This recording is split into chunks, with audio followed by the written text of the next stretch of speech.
হযরত আলী কাররামাল্লাহু ওয়াজহা শত্রুকে যখন তলোয়ার চালাবে, জবাই করে ফেলবে, ওই শত্রু তখনই হযরত আলী কাররামাল্লাহু ওয়াজহার চেহারার মধ্যে থুতু ফেলে দিল। আলী কয়, থুতু ফেলে তুমি আমার রাগ উড়াই দিলা। সুবহানাল্লাহ। এতক্ষণ তোমাকে মারার জন্য আমি রেডি হয়েছিলাম, কার জন্যে? আরো জোরে বলেন, কার জন্যে? তোমাকে মারার জন্য রেডি হয়েছিলাম আল্লাহর জন্যে। যখন তুমি আমার মুখে থুতু ফেললা, আমার গায়ের রাগ চলে আসছে। এখন যদি তোমাকে জবাই করি রে, এটা আল্লাহর জন্য হবে না, আমার জন্য হবে। ছেড়ে দিছি, যাও। ওই বেড়াকে থুতু দিয়ে লাভ হয়ে গেল। গোসল টোসল করে আইসা কয়, আমার কলমা পড়াই দেন না, ইলাহা ইল্লাল্লাহু মুহাম্মাদুর রাসূলুল্লাহ সাল্লাল্লাহু আলাইহি ওয়াসাল্লাম। যেই ধর্মে, যেই নবীর শিক্ষা, নিজের শরীরে রাগ আসলে নিজের দুশমনকেও হত্যা করে না, এটা কোনো মানব রচিত ধর্ম হতে পারে না, এটা আল্লাহ প্রদত্ত। ঠিক কিনা? আল্লাহর পয়গম্বর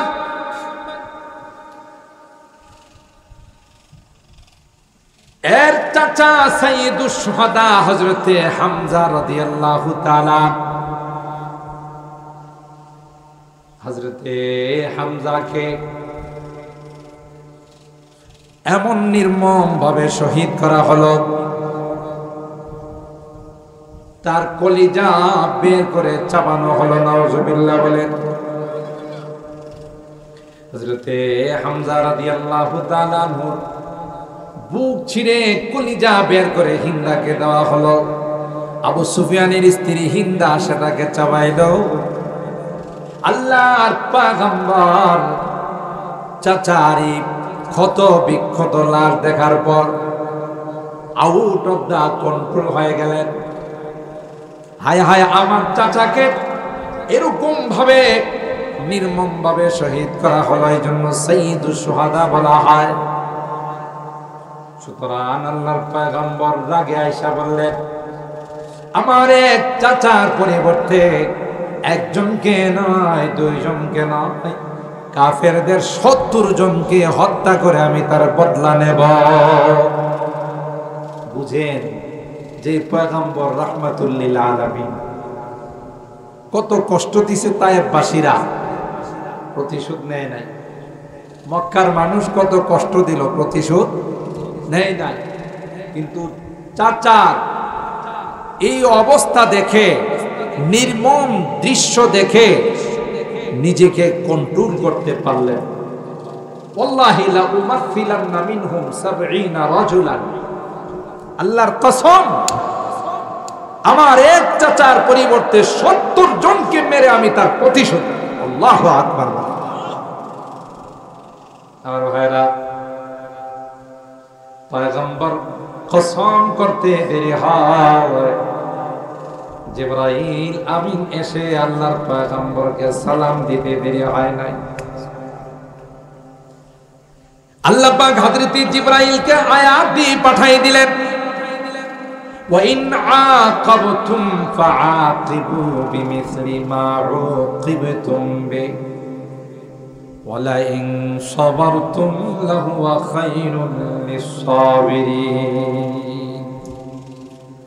এ পয়গম্বর, আপনার চাচারি অবস্থা দেখে আপনি নিজেকে কন্ট্রোল করতে পারেন না,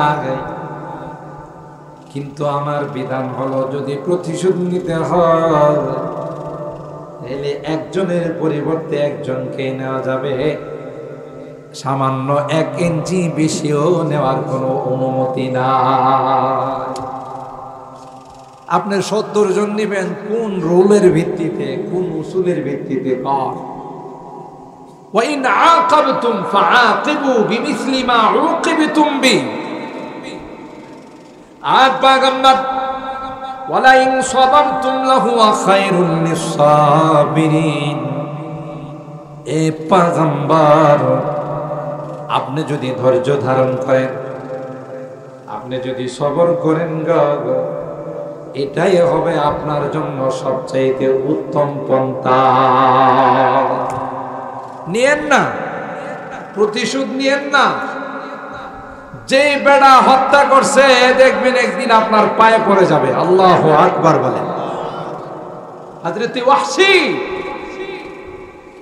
তখন ছিল কাফের, পরবর্তীতে হযরত ওয়াহশী রাদিয়াল্লাহু তাআলা হয়েছে। সুবহানাল্লাহ। ওয়ালা ইন সাবারতুম লাহুয়া খায়রুল লিস-সাবিরিন। এ নবী, যদি প্রতিশোধ নেন তাইলে একজনের পরিবর্তে একজনকে নিতে পারেন, আর যদি সবর করেন গো, তাইলে সবচাইতে বেটার হবে, সবচাইতে উত্তম হবে। পয়গম্বর ডাক দেয়া কই, আল্লাহ, আমি প্রতিশোধ নেব না, আমি সবর অবলম্বন করলাম। তাহলে শয়তানে চাইছিল একজনের পরিবর্তে কয়জন নেওয়ার জন্য? 70 জন। রাগ আসে, আল্লাহ পাক আয়াত নাযিল করে তার সাথে সাথে রাগকে কন্ট্রোল করে গেছেন। সুবহানাল্লাহ। এক গোষ্ঠীর সঙ্গে আরেক গোষ্ঠীর দুশমনী থাকে।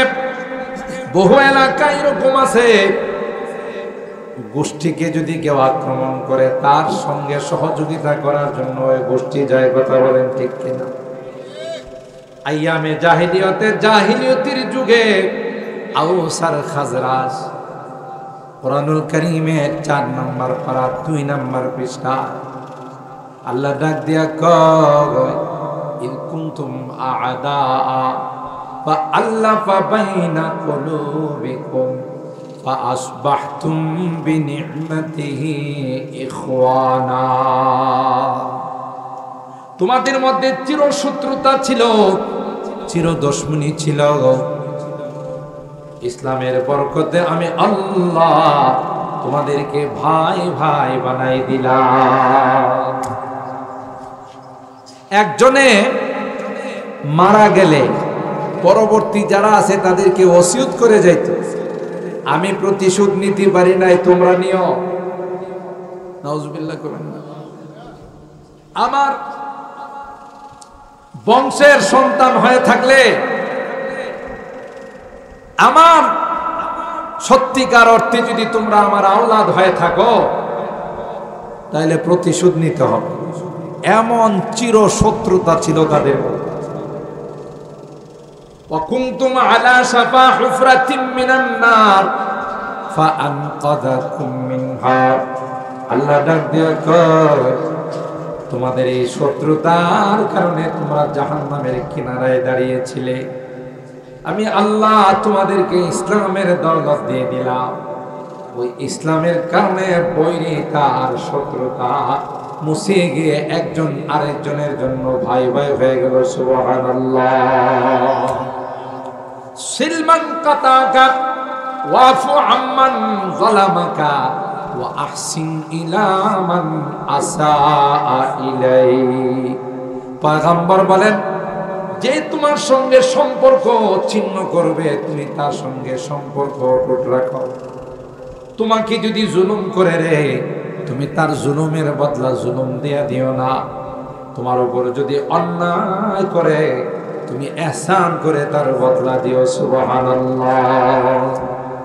মুহতারাম হাজিরিন, এই জন্য আপোষে ঝগড়ার সৃষ্টি করে, আপোষের দ্বন্দ্ব সৃষ্টি করে শয়তান মাঝখান থেকে ফায়দা নিতে চায়। কথা কয় না? যদি কোনো গন্ডগোল হয়, কাজ্জাহা, এতে কি লাভ হয় না লস হয়? দুই পক্ষের কোনো এক পক্ষের যদি কোনো কারণে একটা মার্ডার হয়, তাহলে শান্তিতে সবাই বাড়িতে ঘুমাইতে পারে। কথা কয় না? শুধু কি ঘুমানো, এলাকার সবাইকে লালগড় দেখানোর জন্য পুলিশ এসে প্রতি রাত্রেই তালাশ করে। ঠিক কিনা বলেন?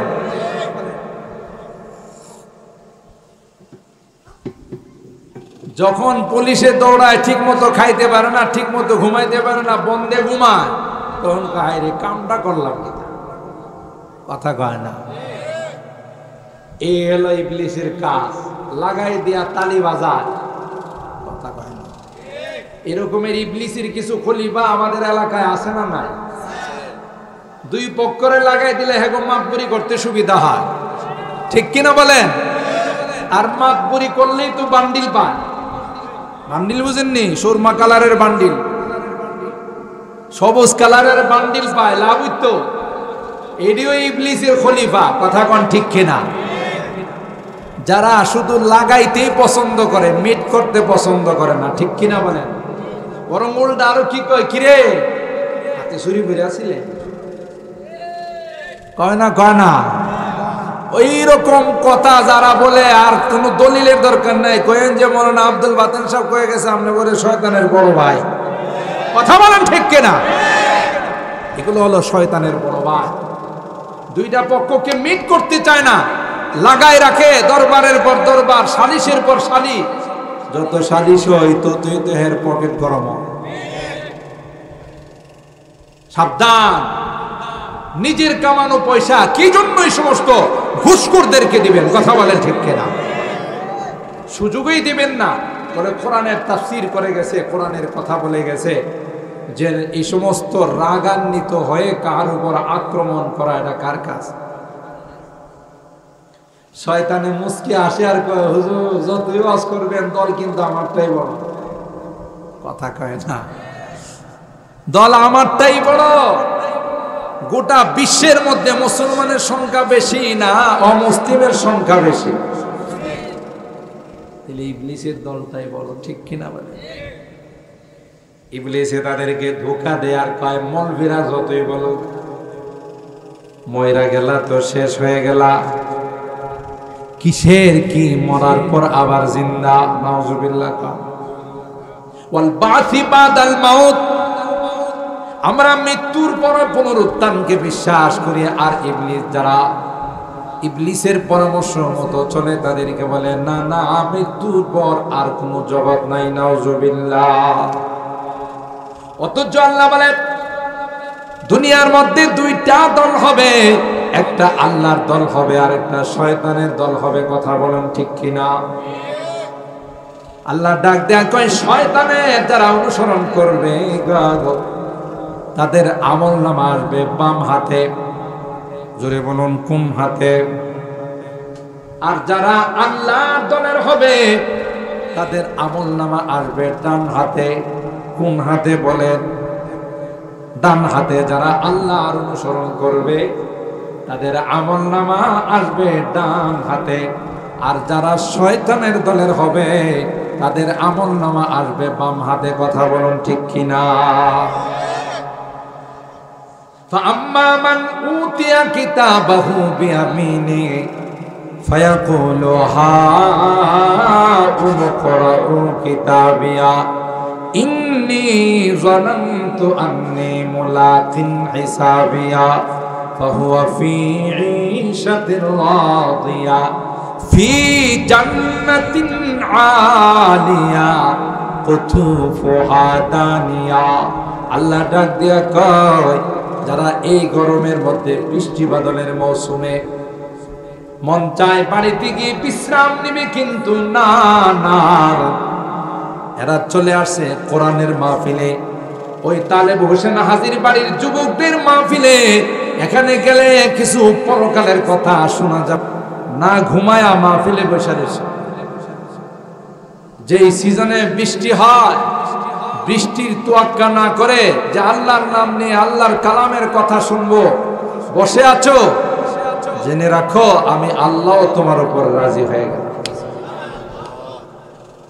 ওই বেটা ডাক দিয়া কয় ইন্নী জানান্তু আন্নী মুলাকিন হিসাবিয়া, আমার ধারণা ছিল রে একদিন আমার হিসাব নিকাশের সম্মুখীন হতে হবে। সুবহানাল্লাহ। এই দুনিয়াতে চিরদিন থাকার জন্য আসি নাই, চিরদিন এই দুনিয়াতে থাকবো না। আজ নয় কাল এখান থেকে আমাকে বিদায় নিতে হবে, ঠিক কিনা বলেন? यहाँ हम सब मुसाफिर है वही आखिर ठिकाना, कोई आगे रवाना है कोई पीछे रवाना। কবি ডাক দেয়া কয় তুমি ভুলে গেলে চলবে না, এটা কিন্তু তোমার চিরস্থায়ী বাসস্থান নয় রে, এখানে চিরকাল থাকার জন্য আসো নাই। তোমার চাইতে অনেক বড় ধনী মানুষ ছিল, যে বাড়ির নামে যার নামে আজকের এই বাড়ির নাম হাজী তালেব হোসেন সাহেব, ধরে বলুন ঠিক কিনা? আমি ঘরে বসেও আলোচনা করেছি, আমরা যখন ছাত্র এই হাজী সাহেব যে মাহফিলে যাইতেন, প্রত্যেকটা মাহফিলে কম পক্ষে 10,000 করে টাকা দিতেন। আর তখনকার 10,000 টাকা দিয়ে একখানি ক্ষেত রাখা যাইত, কথা কয় না? টাকার এত দাম ছিল, এত দাম ছিল। প্রত্যেক মাহফিলওয়ালারা হাজী সাহেবকে দাওয়াত দিতেন, একটাই মাত্র উদ্দেশ্য ছিল যে তিনি আমাদের মাদ্রাসায় কিছু দেবে। আর তার মনটাও এত বড় ছিল, তিনি যেই মাহফিলে যাইতেন কমপক্ষে 10,000 টাকার ওয়াদা করতেন। আল্লাহু আকবার বলে। আল্লাহ ধন দিয়েছিলেন, মন দিয়েছিলেন। আজকে তার নামে এই বাড়ির নাম, এই বাড়ির আমাদের কলিজার টুকরা যুবকরা মাহফিলের আয়োজন করেছেন। আজকের এই মাহফিল হলো 10 নম্বর মাহফিল। আমরা দোয়া করি আল্লাহ আমার এই যুবকদেরকে জান্নাতি যুবক হিসাবে কবুল করে নেন। আমার ভাইরা, আমি অনেক মাহফিলি বলি, যুবকরা শুধুই ব্রাহ্মণবাড়িয়াতে নয়, শুধুই শহীদপুরে নয়, বাংলাদেশের বড় বড় ইসলামী মহাসম্মেলনগুলো যেখানে হয়, অনেক বিশাল সম্মেলন হয়, ওই সম্মেলনগুলোর আয়োজন করেন আমার কলিজার টুকরা যুবকরা। এটা ভালো লক্ষণ। আর শয়তানের খলিফাদের গায়ে কিন্তু জ্বলন, কথা বলেন ঠিক কিনা? যারা আগে বাউলা গান করতো, কলের গান করতো, কলের গান করতো, বিভিন্ন রকমের বাউল শিল্পীদেরকে নিয়ে আইসা, গানাদারদেরকে নিয়ে আইসা গানের ব্যবস্থা করতো, ওগো পকেট এখন খালি, কথা কয় না। এখন এরা কয় যে মৌলবীরা যা শুরু করছে, মৌলবীরা শুরু করে নাই, এখন মানুষ বুঝছে যে পাগলামি সাগলামি ভণ্ডামি করে এখানে পার পাওয়া যাবে না, ঠিক কিনা বলে?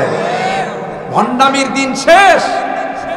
মানুষ এখন সচেতন হয়েছে যে মানুষ কি ধোঁকা দিয়ে ভণ্ডামি করে এই জাতিকে ধ্বংস করা যাবে না। যে জাতির যুবকরা দাঁড়িয়ে গেছে, এই জাতিকে আর কোনোদিন শয়তান লাঞ্ছিত করতে পারবে না, ঠিক কিনা?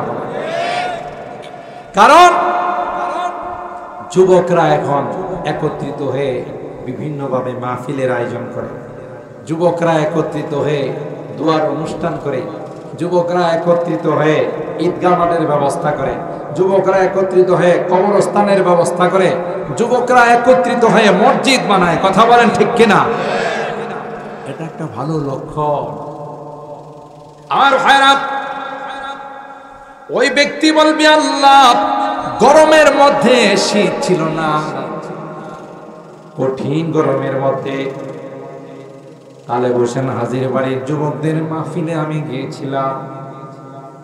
উদ্দেশ্য একটাই ছিল, রে আল্লাহ তোমার সামনে হিসাব দিতে হবে, তোমার সামনে হিসাবের সম্মুখীন হতে হবে। তাই তো রাত পরে বয়ান শুনছি রে, আখিরি মোনাজাত না করে বয়ান থেকে আসি না। আল্লাহু আকবার। ইন্নী জানানতু আন্নী মুলাকিন হিসাবিয়া হুয়া ফি ঈশাতিন রাদিয়া। আল্লাহ ডাক দিয়া বলবে, গোলাম আমার ভয়ে তুমি কোরআনের আলোচনা শুনছো, কবরের আলোচনা শুনছো, জান্নাত জাহান্নামের কথা শুনছো রে। আমি আল্লাহ তোমার এই বসা, তোমার আশাকে দেখেছি, তাই তুই মাহফিলকে ওসিলা করে আমি আল্লাহ তোমার জিন্দেগীর সমস্ত গুনাহগুলো মাফ করে দিলাম। শয়তান খুব বেজা, মাহফিলে যারা আসে, কোরআনের কথা যারা শুনে, পরকালের কথা শুনে, তাদের উপরে শয়তান খুশি না বেজার? জোরে বলেন বেজার। শয়তান কয়, ঈদের পর পর কতগুলো যুবকের বাইরে করে নাচাইলাম, কথা কয় না? কতগুলো যুবক ডিজে পার্টির নামে বড় বড় ডেক্স বাজায় নাচানাচি করলো, আর আজকে যুবকরা মাহফিল দিয়া ফালাইলো, তাইলে আমার মেহনতটাই তো বিফল চলে গেল। নাউজুবিল্লাহ বলে। আমার যুবকরা আগের চেয়ে এখন অনেকটাই ইসলামের প্রতি আগ্রহী, কথা বলেন ঠিক কিনা? এক সময় তাদেরকে বিভিন্ন ভাবে লাঞ্ছিত করার চেষ্টা করছে। ইনশাআল্লাহ উলামায়ে কেরামের সুহবতে থাকলে, কোরআনের সুহবতে থাকলে ইবলিস কোনোদিন তাদেরকে তার রাস্তায় পরিচালিত করে জাহান্নামের লাকড়ি বানাইতে পারবে না, ঠিক কিনা বলেন? কিন্তু সতর্ক থাকতে হবে। ইবলিস কিন্তু আপনার পিছন ছাড়বে না, বিভিন্ন ভাবে আপনাকে ধোঁকা দিবে, বিভিন্ন ভাবে আপনাকে প্রতারিত করবে। বলবে মিয়া জওয়ান কাল, এখনই টুপি মাথা দিয়া লাইছো, এখনই 5 ওয়াক্ত নামাজ পড়া শুরু করছে, আল্লাহ ওয়ালা সাইজা গেছো মিয়া, এডি তো বড় হইলে। কত বড় শয়তান দেখছে। কেউ জওয়ান মানুষ মারা যায় না, মারা যায় না। এ দেখছেন কি ধোঁকাটা দিছে, বড় হইলে তুই নামাজ ধরবে, মনে হয় যে এর সাথে আল্লাহর কন্টাক্ট আছে, কথা কোন ঠিক কিনা? এটার নাম হলো শয়তান। সুন্দর সুন্দর কথা বলে আল্লাহর ইবাদত থেকে মাহরুম করার চেষ্টা করে। যখন এই রকমের কোন ওয়াসওয়াসা দিলে আসবে, সাথে সাথে লা হাওলা ওয়ালা কুওয়াতা ইল্লা বিল্লাহ পড়লে ইবলিসের গায়ে অ্যাটম বোম পড়ে যায়। সুবহানাল্লাহ। ইবলিস তখন পলাইতে থাকে, আর কই যে অ্যাটম বোম তুই আমারে মারলি, এখন তো আর তোর কাছে থাকার কোনো অবকাশ নাই, বরং পিছনের রাস্তা দিয়ে হাওয়া ছাড়তে ছাড়তে পলায়, কথা কয় না? হাদিসের কথা। আম্মা মান উতিয়া কিতাবাহু বিয়ামিনি ফায়াকুলু হাউম করাউ কিতাবিয়া ইন্নী যানানতু আন্নী মুলাকিন হিসাবিয়া ফাহুয়া ফি ঈশাতিন রাদিয়া ফি জান্নাতিন আলিয়া। আল্লাহ ডাক দিয়া কয়, এই মানুষগুলোকে আমি আল্লাহ দুনিয়া থেকে যাওয়ার সাথে সাথে তার রূহটাকে আমার আরশে আজিমের নিচে মেহমানদারির ব্যবস্থা করে দে। আর এই বান্দাকে কবরে রাখা হয়, রাখার সাথে সাথে আমি আল্লাহ তার দেহের মধ্যে রূহটা পাঠাই দিয়া তাকে বলতে থাকি, নাম কানামাতিল আরস, এ গোলাম, কাঁচা ঘুমটা ভেঙ্গে তুমি ফজরের নামাজ আদায় করছো। রমজান মাসে তুমি ঘুমাও নাই, রমজান মাসে তারাবির নামাজ আদায় করছো, রোজা রাখছো, তাহাজ্জুদের নামাজ পড়ছো, তোমার ঘুমের অনেক ডিস্টার্ব হয়েছে রে গোলাম। আমি এখন তোমাকে ঘুম পাড়াই দিলাম। নতুন দুলা যেমন শ্বশুর বাড়িতে গেলে ঘুমায়, শালা শালিরা ডাক দিতে চাইলে শ্বশুর শাশুড়ি কয়, তোর দুলাভাইকে ডাক দিস না, একটু ঘুমাই নে, পরবর্তীতে নাস্তা হলে ডাক দিস। নাকি দুলাভাই বাজার করতে যা, এদিক দিয়া শ্বশুর শাশুড়ি সেই দেশি মুরগি, কবুতর, গরু, তারপরে আরো কত রকমের আইটেম, সিডা রুটি, শীতল পিঠা, হান্দেশ পিঠা, কথা কোন ঠিক কিনা, সব রেডি করে দস্তরখানে রাইকা কয় একটু ডাক দাও। মেয়েরে বলে জামাই একটু ডাক দাও। ওই বেটার কোনো বাজার সদাই করা লাগে না, 3-4 ঘন্টা আরামে ঘুমাইলো, গিয়া দস্তরখানে সব রেডি পাইলো। এটা কি মজার না বেমজার? আরামের না বেআরামে? আল্লাহ পাক বলেন, আমাকে খুশি করে রাজি করে যারা দুনিয়ার থেকে আসবে ফেরেশতাদেরকে দিয়া বলাবো, নাম কানামাতিল আরস, তুমি শুয়ে থাকো, তুমি ঘুমাও, কেউ তোমাকে ডিস্টার্ব দেবে না, তোমার ঘুম ভাঙবে না। গোলাম রে, তুমি দুনিয়াতে ফজরের নামাজ পড়ার জন্যে, তাহাজ্জুদের নামাজ পড়ার জন্যে তোমার ঘুমের ডিস্টার্ব হয়েছে, এখন যতদিন পর্যন্ত দ্বিতীয়বার সিংহায় ফুৎকার দেওয়া না হবে ততদিন পর্যন্ত তোমাকে কেউ ঘুমের থেকে জাগাবে না। আরাম না বেআরাম? আর যারা শয়তানের দলের হবে,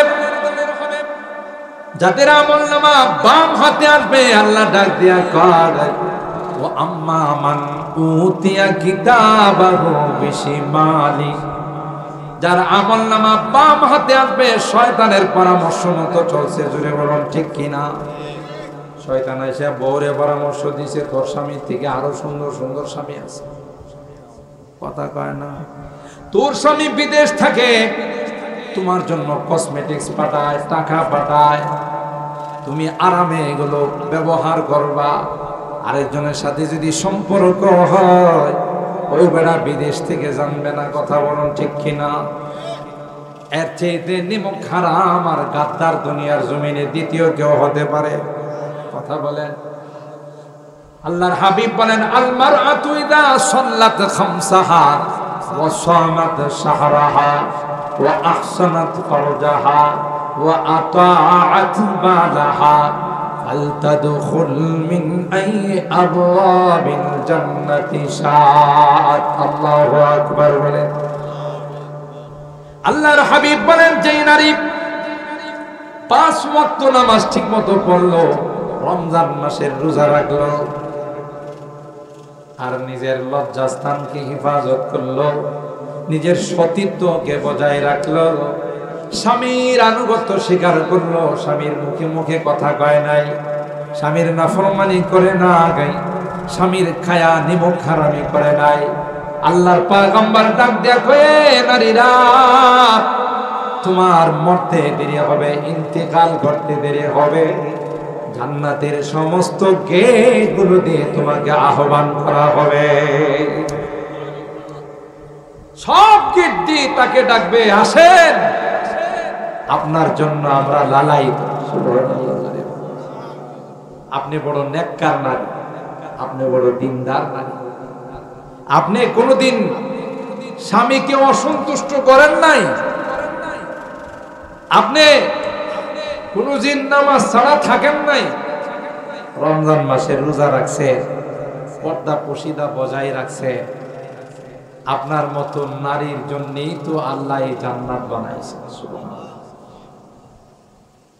যেই নারী দুনিয়াতে নেককার হয়, যেই নারী দুনিয়াতে স্বামীর আনুগত্য করে, স্বামীরে আল্লাহ জান্নাতের মধ্যে হাজার হাজার হুর দিলেও দুনিয়ার নারী, দুনিয়ার স্ত্রী, তিনি সমস্ত হুরদের নেত্রী আর লিডার থাকে। সুবহানাল্লাহ।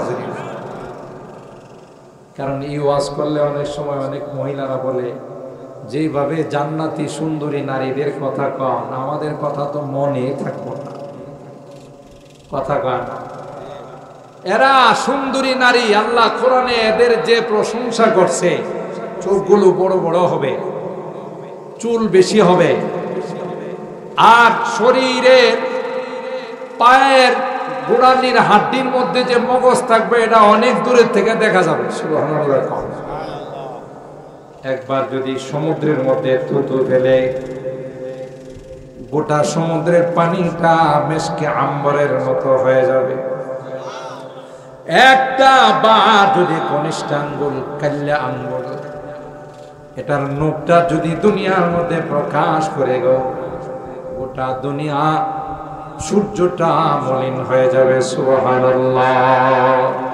আল্লাহ কোরআনে বলেন ওয়াহুরুন ঈন কাআমসালিল লুলুইল মাকনুন। আল্লাহ বলেন যারা নেককার হয়ে আসবে, দিনদার হয়ে আসবে, এদের জন্য আমি এই জান্নাতি হুরগুলো আমি আল্লাহ পুরস্কার দিব। আল্লাহু আকবার বলেন। এ দুনিয়ার স্ত্রী, আল্লাহ বলেন তুমি যদি নেককার হয়ে যাও, তুমি যদি দিনদার হয়ে দুনিয়ার থেকে আসতে পারো, তাদের চাইতে অনেক সুন্দরী আল্লাহ তোমাকে বানাবে, তুমি তাদের নেত্রী হয়ে যাবে। আর যদি তুমি শয়তানের অনুসরণ করো, তুমি যদি শয়তানের পদাঙ্ক অনুসরণ করো, শয়তানের দলের যদি হয়ে যাও, স্বামীর খাও, আরেকজনের সাথে সম্পর্ক করো, কথা বলুন ঠিক কিনা? স্বামী বিদেশ থেকে টাকা পাঠায়, তুমি তার খেয়ানত করো, তার টাকাগুলো নষ্ট করো। এরকমের মহিলা আছে না নাই? স্বামী কিছু বললে রাগ দেখায়, স্বামীর সঙ্গে মেজাজ দেখায়, এরকম আছে না নাই? আল্লাহ মাফ করুক, এমন কিছু নারীও আছে যদি স্বামীর ঘর সংসার করতে না চায়, স্বামীর উপর এমন অপবাদ চাপায় যে অপবাদ তদন্ত করার কোনো উপায় নাই। কথা কয় না? এতে করে স্বামীর মনে কষ্ট হয় না? হয় না? কথা বলেন। আল্লাহর কসম, পয়গম্বর বলেন, পৃথিবীর কোন মানুষকে যদি আমি সেজদা করার অর্ডার দিতাম, যদি সিজদা পৃথিবীর কোন মানুষকে গায়রুল্লাহকে করার সুযোগ থাকতো, তাইলে প্রত্যেকটা নারীকে আমি অর্ডার দিতাম তারা যেন তাদের স্বামীকে সিজদা করে। সুবহানাল্লাহ, কি পরিমাণ অধিকার দিছে! তবে এখানে স্বামীদেরও সতর্ক থাকতে হবে, এমন কোনো কাজ করা যাবে না যে কাজ করলে স্ত্রীর মন ক্ষুণ্ণ হয়। কথা কয় না? না হয় শুধু একতরফা ওয়াজ করে গেলে স্বামীরা তো খুব খুশি হইব, স্ত্রীরা বলবো পুরুষ মানুষ ওয়াজ করে পুরুষরে সব একতরফা কথা কয়। কি বলেন নারীরা? কি আপনাদের এই মাহফিলে চান্দা দিছে না? আগামী মাহফিলে একটা পয়সা দিব না, যাও তোমরা পুরুষরা ওয়াজ করো, পুরুষরই দিয়া, আমাদের চান্দা দেওয়ারই দরকার নাই। কথা কয় না? এ ভাই, আপনি সিগারেট পান করেন, আপনি সিগারেট খান, সিগারেট খাইলে আপনার মুখের থেকে দুর্গন্ধ বের হয়। কথা কয় না? আওয়াজ একটু কম হইব যারা খাউন না পারটি, এরা কেউ ওয়াজটা এখন লাইন ছাড়া হয়ে গেছে। আপনি সিগারেট খান, সিগারেট খাইলে মুখের মধ্যে দুর্গন্ধ হয়। আপনি তো খান, আপনার নাকে দুর্গন্ধ লাগে না, আরেকজনের নাকে যখন দুর্গন্ধটা লাগে বমি আসার অবস্থা হয়। কথা কয় না? আপনার স্ত্রী সারাক্ষণ আপনারই দুর্গন্ধ সহ্য করে, আপনার উচিত এমন কোন কাজ না করা যে কাজ করলে স্ত্রীর কষ্ট হয়। কথা বলেন ঠিক কিনা? আর হায়রা, আপনি কথায় কথায় তার গায়ে হাত উঠান, এরকমের দাজ্জাল আছে না নাই? সুইলপুরে নাই, অন্য জায়গায় আছে। কথায় কথায় তার গায়ে হাত উঠান। পয়গম্বরের জীবনী পড়ে দেখে আম্মা জান আয়েশা সিদ্দিকা রাদিয়াল্লাহু তাআলা আনহা কয়, পয়গম্বর জীবনে কোনোদিন উম্মাহাতুল মুমিনিন স্ত্রীদের গায়ে কোনোদিন হাত উঠান না। কথা কয় না? আপনার তো মেজাজ এত খারাপ, কোনদিন যদি তরকারিতে লবণ একটু কম হয়ে যায়, চোখ লাল করে বলে আরেকদিন যদি লবণ কম হয় তাইলে কিন্তু অস্ত্র চালাই দিব। অস্ত্র বুঝেন তো? তালাকের অস্ত্র। শয়তান ধোঁকা দেয়। অথচ উভয়কে আল্লাহ পাক বলেছেন তোমার উপর স্ত্রীর হক আছে, স্ত্রীর উপর তোমার হক আছে। এমন কিছু করা যাবে না যা করলে স্ত্রীর মন ক্ষুণ্ণ হবে। তুমি যুবক, তুমি মোবাইল হাতে নিয়ে আরেকজনের সঙ্গে কথা বলো, এটা তোমার স্ত্রী বরদাস্ত করতে পারবে না। কথা বলেন ঠিক কিনা? এই জন্য দুই দিক দিয়ে সমান থাকতে হবে। স্ত্রীদের যেমন হক আছে স্বামীর উপর, স্বামীর যেমন হক আছে স্ত্রীর উপর। আল্লাহ ডাক দেয়া কয়, ওয়া আশিরুহুন্না বিল মারুফ, ভালো আচরণ করো। তোমার স্ত্রী তোমাকে কোনোদিন খারাপ বলবে না। হাদিসের মধ্যে আল্লাহর রাসূল বলে, ঘরের ম্যাডাম, ঘরের স্ত্রী যারে ভালো বলবে এর চাইতে ভালো মানুষ পৃথিবীতে কেউ নেই। কথা কয় না? কারণ বউর কাছে ভালো হওয়াটা অনেক ব্যাপার সেবা। ওই যে পীর সাহেবের ঘটনা আমি বলি না, পীর সাহেবের কাছে হাজার হাজার মানুষ মুরিদ হয়, কিন্তু বউ পীর সাহেবের উঠতে বসতে বকাবকি করে। আছে না? একদিন পীর সাহেব বাড়িতে আসছে, পরে বউ বলতেছে, মানুষ তোমার পীরে কামেল কয়, পীরানে পীর দস্তগীর কয়। কথা বলেন ঠিক কিনা? তুমি বড় অনেক বড় পীর হয়ে গেছো, আজকে দেখছি সন্ধ্যার 7টার সময় আকাশ দিয়ে একজন পীর উড়ে যাইতেছে, নূরে চকমক চকমক করতেছে, নূর চমকাইতেছে। তুমি যদি এরকমের পীর হতে পারতাম, না হয় তোমার আমিও পীর মাইনা নিতাম। কথা কয় না। তখন পীর সাহেব বলল, এটা কোন সময়? সন্ধ্যা 7টায়। আমি কি বাড়িতে ছিলাম? বলে না, আমি।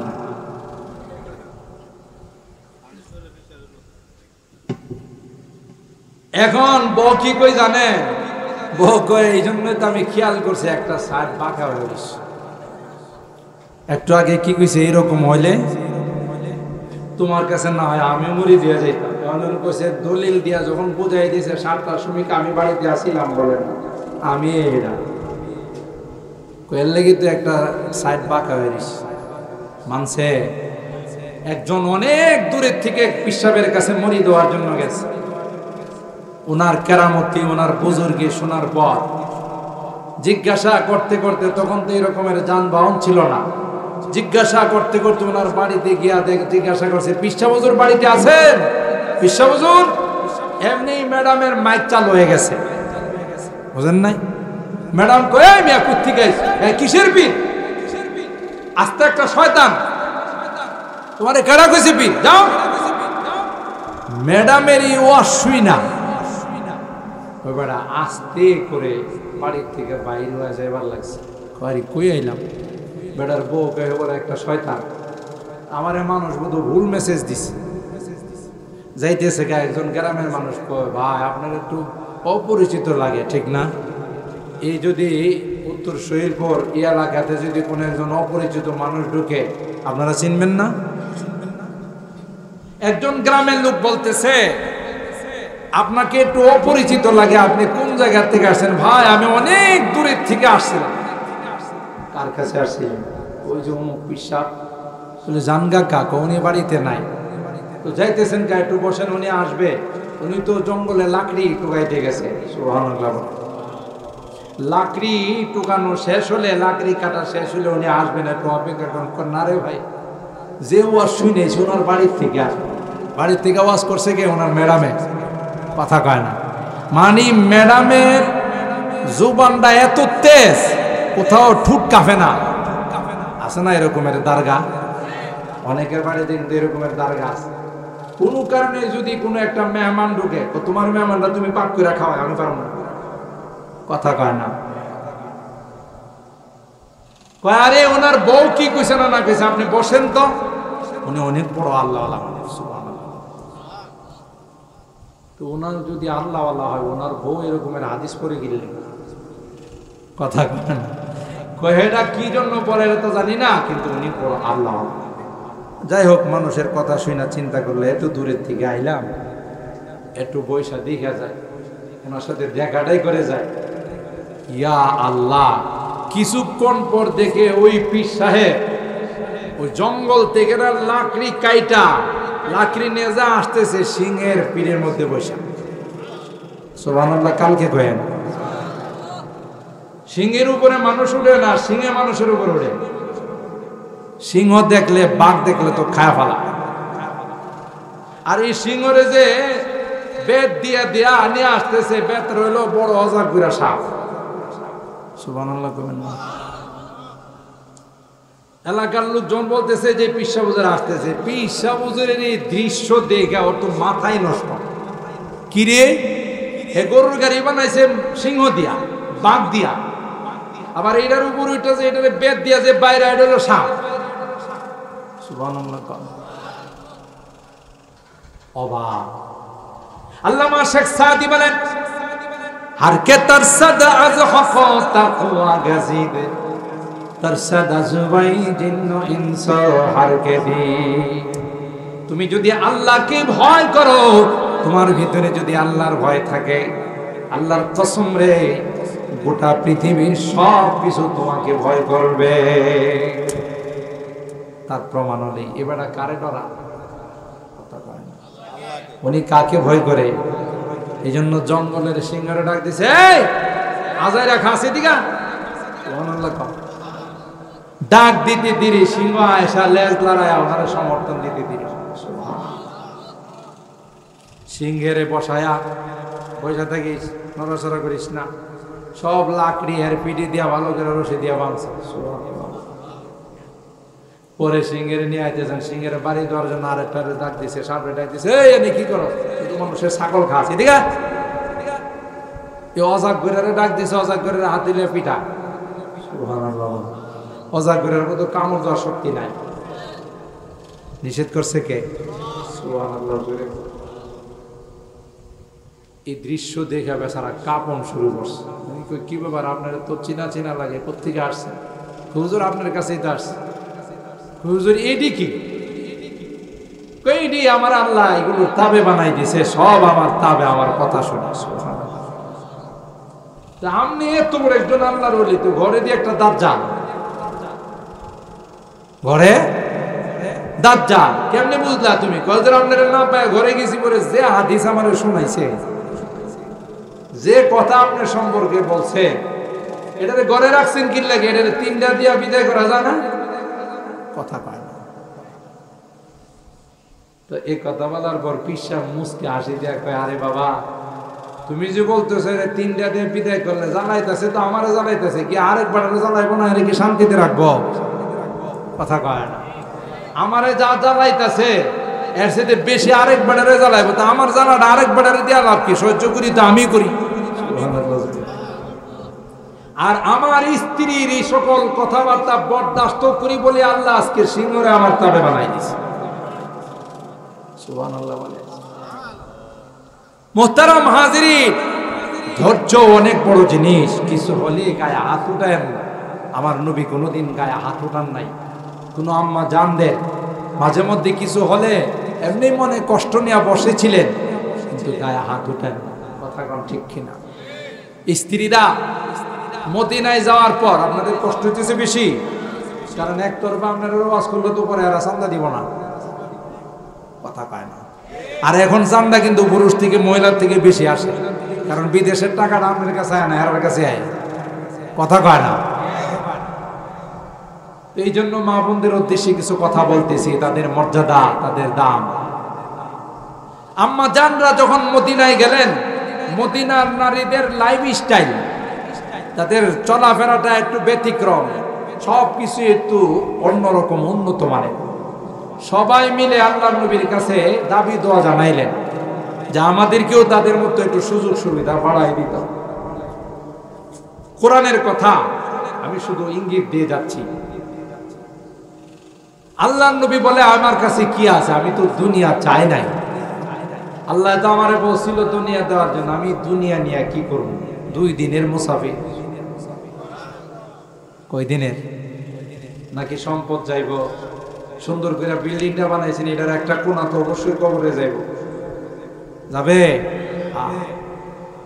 जगह जी लगाने की दुनिया नहीं है, जगह जी लगाने की दुनिया नहीं है, ये इबारत की जाहे तमाशा नहीं है। কবি ডাক দেয়া বলে, দুনিয়াটা থাকার জায়গা নয়। বড় হুজুর আছে না গেছে গা, কথা কয় না। মুফতি সাহেব হুজুর আছে না চলে গেছেন, ফখরে বাঙ্গাল আছে না চলে গেছেন, আল্লামা সিরাজি সাহেব আছে না চলে গেছে। সারা পৃথিবীর যারা বাদশা ছিল কেউ দুনিয়াতে না গই। जगह जी लगाने की दुनिया नहीं है, ये इबारत की जा है तमाशा नहीं है। आइशो इशरत के लिए इंसान नहीं, याद है मेहमान नहीं। এখানে আরাম আয়েশের জন্য, ভোগ বিলাসিতার জন্য আসো না। মনে রাখো, তুমি দুনিয়াতে মেহমান নয়, তুমি দুনিয়াতে ইবাদত করার জন্য আসছো। সুবহানাল্লাহ। কুজা কারুন, কুজা ফিরআউন, কুজা নমরুদে শুদা হামান, কুজা আশাওকতে শাহ, কুজা তখতে সুলাইমানি। কারণ গেল কোথায়, নমরুদ গেল কোথায়, ফেরাউন গেল কোথায়, খবর নিয়ে দেখো তাদের কোনো অস্তিত্ব নাই। জোরে বলুন ঠিক কিনা? তোমার পূর্বপুরুষরাও ছিল, এখন তুমিও থাকবা না। এই দুনিয়াটা থাকার জায়গা। আল্লাহর হাবিব আম্মা জানদের কি ডাক দেয়া বললেন, এই আমার স্ত্রীগণ শুনো, দুনিয়া তো আমি চাই না, দুনিয়ার জন্য আমি আসি নাই, তাই তোমাদের দাবি দোয়া পূরণ করব কিভাবে? এরপরও আম্মা জানদের এই দাবির পরিপ্রেক্ষিতে আল্লাহ পাক সূরা আহজাবের মধ্যে আয়াত নাযিল করে দিলেন, ইয়া আইয়ুহান নাবিয়্যু কুল লিআজওয়াজিকা ইন কুনতুন্না তুরিদুনাল হায়াতাদ দুনিয়া ওয়া যিনাতাহা ফাতাআলাইনা উমাত্তিকুন্না ওয়া উসাররিহুকুন্না সারাহান জামিলা। এ পয়গম্বর, আপনার স্ত্রীরা দাবি দোয়াগুলো পেশ করছে, আপনি তাদের এক এক করে ডাকেন, একজন একজন করে আপনি তাদেরকে আহ্বান করেন, আর বলেন তোমরা যে দুনিয়ার দাবি দোয়া পেশ করছো, যা চাইছো তার থেকে আরো বেশি দেওয়া হবে, কিন্তু মনে রাখো রে, পয়গম্বরের স্ত্রী হওয়ার সুযোগ আর তোমাদের থাকবে না। দুনিয়া চাইছো, দুনিয়া দিয়ে দিয়েছে। وَإِن كُنتُنَّ تُرِدْنَ اللَّهَ وَرَسُولَهُ وَالدَّارَ الْآخِرَةَ, আর যদি কষ্ট করে পরকালকে চাও, আল্লাহ এবং রাসূলকে চাও, فَإِنَّ اللَّهَ أَعَدَّ لِلْمُحْسِنَاتِ مِنكُنَّ أَجْرًا عَظِيمًا। মনে রাখো, আল্লাহ তোমাদের জন্য জান্নাতের মধ্যে সুন্দর ব্যবস্থা করে রাখছে। এখন তোমরাই দেখো কোনটা অবলম্বন। সমস্ত আজওয়াজে মুতাহহারা, আল্লাহর নবীর স্ত্রীগণ বললেন, ইয়া রাসূলুল্লাহ, আমরা দুনিয়ার দাবি দোয়া ত্যাগ করে আপনার কাছেই থাকতে চাই, আল্লাহর জান্নাতই পাইতে চাই। সুবহানাল্লাহ। এইজন্য মুহতারাম হাজরিন, আমি যে কথা দিয়ে আপনাদের শুরু করছিলাম, একদল কার? আল্লাহর, আরেক দল কার? শয়তান। শয়তানের দল লাভবান না ক্ষতিগ্রস্ত? আল্লাহর দল লাভবান না ক্ষতিগ্রস্ত? যারা মাহফিল শুনে, যারা নামাজ পড়ে, যারা হালাল হারাম মেনে চলে, যারা পর্দা পশিদা মেনটেন করে, স্বামীর কথা মানে, স্বামীর কথা মতো চলে, দিনের উপরে চলে, নামাজ পড়ে, রোজা রাখে, এরা কার দলে? আর জোরে বলেন, কার দলে? এরা জান্নাতি না জাহান্নামী? আর যারা শয়তানের দলের চলে, শয়তানের কথা মতো চলে, গান বাজনা শুনে, মোবাইল চালু করে সারা রাত অশ্লীল নাচ দেখে, মোবাইলে একজনের সাথে আরেকজন সম্পর্ক করে, হারাম খায়, সুদ খায়, ঘুষ খায়, দুর্নীতি করে, নামাজ পড়ে না, রোজা রাখে না, পাক পবিত্রতার ধার ধারা না, এরা কার দলে? আর জোরে বলেন, কার দলে? এরা জান্নাতে যাবে না জাহান্নামে যাবে? এরা জাহান্নামে যাবে, এরা ক্ষতিগ্রস্ত হয়ে যাবে। আল্লাহ তাআলা আমাদের সকলকে আল্লাহর দলের হওয়ার তৌফিক দান করুন।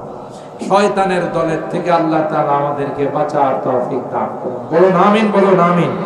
আমার এই কলিজার টুকরা যুবকরা যারা আজকের এই সুন্দর আয়োজন করেছেন, আল্লাহ তাআলা তাদের হায়াতে, রিজিকে, আমলে আল্লাহ তাআলা তাদের সব কিছুতে বরকত দান করুন। আমিন বলুন। এদেরকে জান্নাতি যুবক বনার তৌফিক দান করুন। আমার মিয়া সাহেব, আমার চাচা হযরতুল আল্লামা জয়নাল আবদিন বাকাইনি সাহেব, আমার মিয়া সাহেব সারা ডাকতেন না, ইনি কিন্তু আমার বংশের, বাড়িও কিন্তু আমার সাথে, আমাদের বাড়ির সাথেই ছিল। মিয়া সাহেব হঠাৎ করে চলে যাবে, এটা আমরা কোনোদিন কল্পনাও করতে পারি। ওইটাই কথা, সময় আসলে কেউ কাহারও অপেক্ষা, ঠিক কিনা বলেন? আমার এই চাচার সুযোগ্য সাহেবজাদা আমারে ফোন দিয়ে বলছে, ভাই যুবকরা আপনাকে চাইতেছে। আমি যদিও কালকে গেছি বাড়িতে, আমার এই যে ছোট ভাই ওই হজের থেকে আসলো, 10:30টায় এয়ারপোর্টে গেছি, গিয়ে আমি ওকে রিসিভ করলাম, 12টায় গাড়িতে উঠাই দিয়ে বাসায় গেছি। ওখানে রেস্ট টেস্ট নিয়ে জমা পড়াই আবার রওনা দিছি। আমি শুধু ওয়াদা দিছি এবং যুবকরা আন্তরিকতার সাথে মাহফিলের আয়োজন করছে। আমার ভাই আমাকে বারবার যোগাযোগটা বলছে যে ভাই আপনার আশা লাগবে, সেই জন্য আমি